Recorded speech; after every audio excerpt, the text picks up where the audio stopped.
start with the huddle up. The huddle up.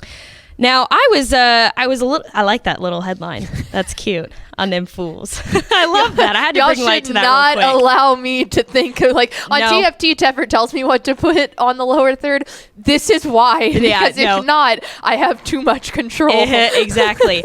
Now, for this segment, I always like to try and find cool things that women do in sports. You know, not necessarily just in Texas, obviously, as you can see, but pretty much anywhere in the world. We love all the women. We love all the women in sports. We are big supporters of them. But this one was a little interesting. So I was looking. This happened about a week and a half ago, probably maybe 2 weeks. 2 weeks ago in their game, this lady called, or I guess woman called Bella Rasmussen from Laguna Beach High School. She's a Laguna High School beach running back.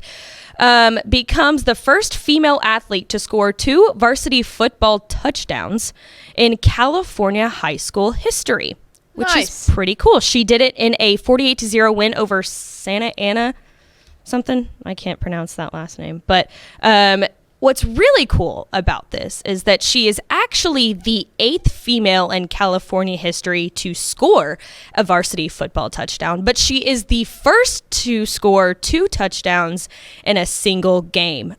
She had 1 touchdown that was equaled 1 yard, and then she had a 4-yard rushing touchdown. Nice. So they were that's actually... That's almost more impressive in my mind because I didn't turn off my sound. That's almost more impressive in my mind because if you would have told me she like got the ball and like broke out for a 40-yard run, it's like, okay, like that's big. But for them to specifically say, hey, we need someone to pound the ball in real fast, like we need power to get the rock into the end zone, like that's not something that you see often. I would think more often than not it's like, oh, she's super fast and she just literally broke free. Like, no, that's a really good point. The muscle, like, hell yeah, sister. Yeah, they were in a situation down there in the end zone and they needed somebody who was going to be strong enough and fast enough to punch it in. Yeah, and they were like, we know the woman, Miss Bella, let's put her in. And sure enough, she did the job beautifully. And I found this quote from her that I really, really liked. It said, if I don't do my job, if I don't protect myself and do what I'm taught to do, then yeah, I absolutely could get hurt. But I think at the end of the day, it comes down to you got to be the hammer and not the nail. I love that. Let's go. I really like that quote. I think you can apply that to almost any situation. Yeah, in no life. kidding. You know, you can either be the alpha, or you can be the one that, oh no, I spilled my coffee. Is that not so on brand for me? For those who don't know, Mallory spills her coffee at least once a week. I'm so not clumsy. On the Rutgers beanbag? It barely got on the Rutgers beanbag. It's just right here. But you are the Rutgers fan, so I am the Rutgers fan. If anyone's going to ruin it, that's you. Anyway, going back to that, yes, that's a fantastic quote. Like, you can either take life by the hand or you can let life smack you upside the head. Yeah. That's basically that's literally exactly what she said. And I read most of the article. I read a couple of the articles that did a report on her, and she was saying that at first, when she first started playing, she's been playing since she was probably Pee-wee football. I mean, so she's been playing for a couple years now. But she said that at first when she started playing that she was not very well supported by her teammates. Like, they would kind of make fun of her and call her names and stuff like that. But obviously, as the maturity got there, you know, and the boys started to mature a little bit more and stuff like that, they became way more supportive of her. So she says as of right now, she feels like she's very, very well supported by her teammates and her coaches and her family. And so that's awesome. Way to stick it through too, because that can, like, I mean, if it does, like, if she's being honest about it, not going like super smooth, you know, to start off with. I mean, she could quit like right then and there, and then it'd be completely done from then. But yeah, that's super cool news for her. Also, the LA Rams invited her to go watch a game at SoFi Stadium. Let's go. So I saw that tweet and I was like, that is awesome. That is really cool. Good for her. Yeah, for anyone who's listening on the podcast and not watching the things at WTF Huddle Up, California girls scoring TDs on them fools. So yeah, we gotta clarify that for the podcast listeners. For the podcast listeners, but so you should definitely watch it. What was the name of the school? Laguna Beach? It was Laguna Beach High School. Yes. You know how cool it would be? I don't know. Maybe it's just because we grew up down here, but like to say I go to Laguna Beach High School, like that just sounds cool. I meant to research that school a little bit just before. It sounds I bet you it's on the beach or close to the beach. Would make sense. Why did we go there? It better be like some sort of aquatic animal. Let's see. Laguna Beach High School. Because Laguna Beach is an actual thing. It's a city. It's an actual city? Yes. Let's see. Oh my. Okay, well, it looks beautiful, first of all. Let's see. You're watching live coverage of us looking up California mascots. Like, if it's Laguna not like Beach a high school tarpon or something, I'm going to be upset. Or the Marlins. Okay, I did not find the mascot, but do you want to hear the school's motto? Okay. Catching waves to success. They took it and ran with that. Here's my alley.